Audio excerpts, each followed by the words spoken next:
Chapter 204. Commander, did you truly send the research records to the court? I did.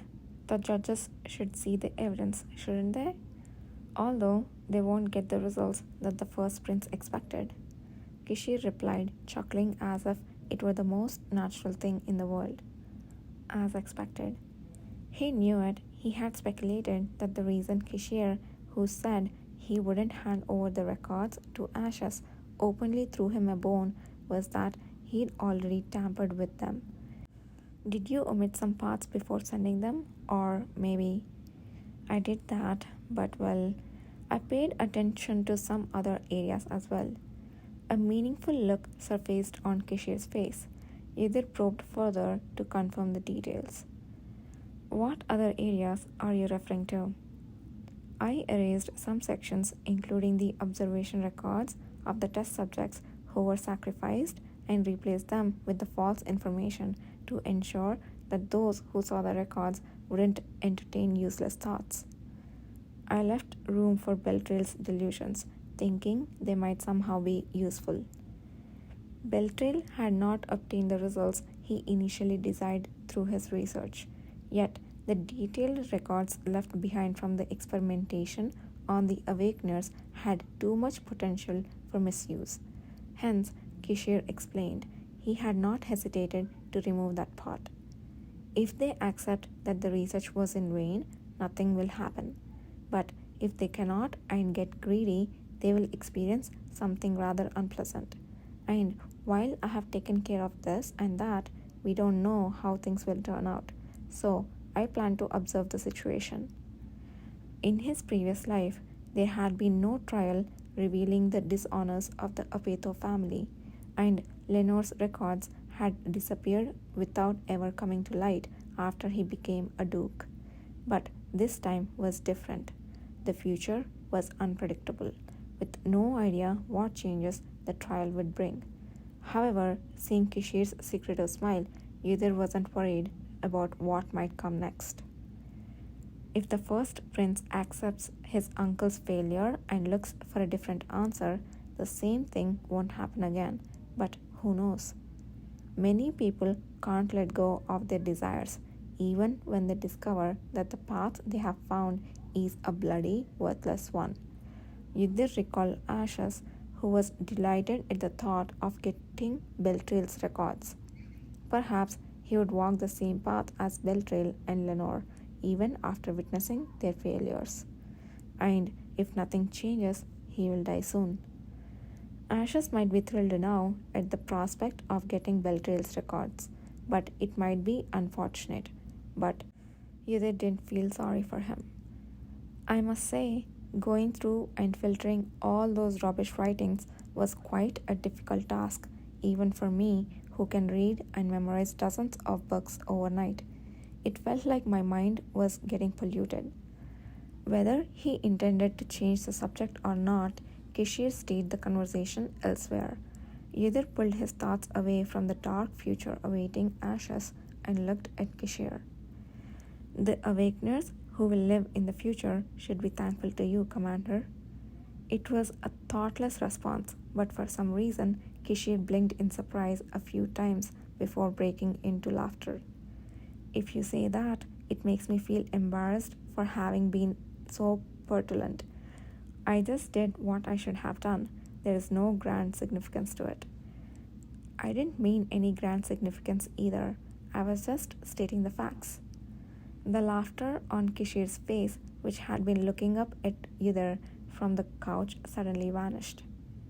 Do you really think so? Yes. A moment of silence passed. Only then did Yudhir notice the small wound beneath Kishir's tightly closed lips. It was quite eye-catching now that he recognized it, though he hadn't noticed when Kishir was laughing. Ah, so that's what Jimmy was talking about. Why hadn't Kishir treated it? Why had he been walking around like that? Some members might not have noticed it, but some, like Jimmy, might have recognized it at first glance. As he tried to avert his eyes from the slender red line, his heart oddly fluttered, and Kishir's low sigh penetrated his ears. Hmm, I thought I was pretty good at not letting personal feelings interfere when I work. It's getting harder and harder. The last sentence was so small it was doubtful whether he heard it correctly. As he blinked, caught in a paradoxical feeling of wanting to ask but knowing he shouldn't, Kishir let out a short breath that sounded like a chuckle. You there? Yes? Could you come here? Closer? Suddenly, the previous soft atmosphere shifted. His deeply attached voice brought back the events of yesterday that Yidhir had tried to erase from his mind. Without realizing it, Yidhir swallowed and looked behind him. It was an instinctual reaction. Nathan Zuckerman, who had gone to get the tea Ashes had requested just before leaving, had not yet returned. There was no sign of him. Why are you like that? No reason. Only after confirming that did Yidhir slowly move his steps closer to Kishir, who seemed to be waiting and extended his hand. Turn your face this way. Yidhir hesitated for a moment, then chose to kneel instead of bending his waist. As he suddenly lowered his body, his knee touching the ground next to the chair, the approaching hand touched the area beneath his lips. It was a touch as light as a feather, but the sensitive lips registered it as a sharp pain. As he scrunched up his brow several times, as if this was amusing, Kishir chuckled. Did you walk around like this all day? Yes. It must have hurt. It was okay. Even though he said it was okay, he lacked the usual confidence. You're aware you present a rather provocative image, aren't you? Shouldn't that comment be directed more toward Kishir himself? Yudhir looked down at the fingertips brushing his lips, impulsively opened his mouth. Commander, why didn't you treat it? Hmm? The wound under your lip. Oh, this. Kishir slowly touched the area under his lip with his other hand. It was such a small moment, yet confronting it made his heart feel constricted, a difficult sensation.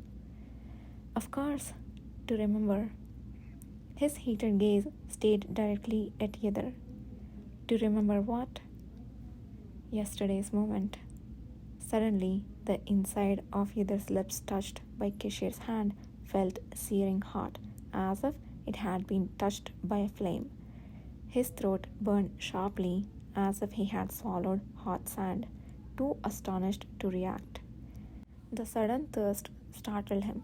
The sensation of his lower tongue swelling and becoming wet caused him to unconsciously open his mouth, and as if he'd been waiting for it, Kishir leaned in. The kiss this time was brief, yet it was as hot as it had been the previous night. Did it hurt? No. Then I suppose it's alright to do it one more time. Answering his question was a mistake because the moment he answered, Kishir delved his lips once more, nibbling lightly on the bottom lip. A moment later, Kishir entirely released him. Yidhir, unable to meet Kishir's amused gaze, let out a sigh. This is driving me mad. Last night, he was half inebriated with heat, but today, even while sober, he couldn't think of anything else. Was he always this vulnerable to desire? No matter how hard he tried, he couldn't tear his eyes away from Kishir's moist lips. What do you think about getting treated before Nathan comes back? Yidhir saw his reflection in his eyes. He inevitably couldn't refuse his suggestion. Your Highness? Ignoring the voice calling out to him from beyond the door, Prince Kashtan continued to gaze out the window. Still, the voice, persistent, kept resonating. Your Highness, the Crown Prince, please open the door. I heard you had not eaten anything since last night. I bought your favorite food. Please do not harm your precious body. Your Highness? Your Highness. Although it appeared as if the person was concerned about him, Kashtian knew well that the feelings underlying those words were closer to anger and irritation. Blocking out the noisy voice, he rose from his place. The one servant who had always stood faithfully by his side in Bright Palace tracked his movements with anxious eyes. Even that loyal gaze was now distasteful to him.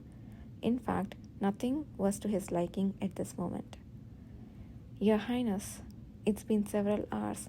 Please, at least eat something.